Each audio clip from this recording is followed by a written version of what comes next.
If you're a fan of Betty White, you're going to love this video. Right now we are in Mineral Point, Wisconsin, and this over here is the final resting place of her husband and the love of her life, Allen Ludden. Now, Allen Ludden was a game show host.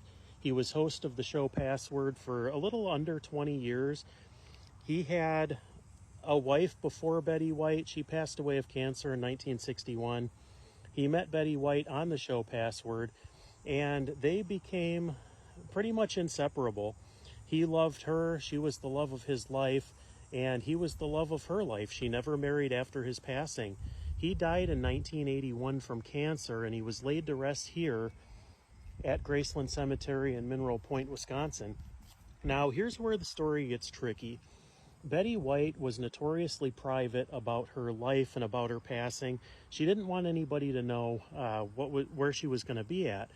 She had a directive that when her home in Brentwood was sold that she shared with Allen Ludden up until her own death, that the house not only be sold, but it be demolished to basically wipe out any memories of her in that home, especially with Allen.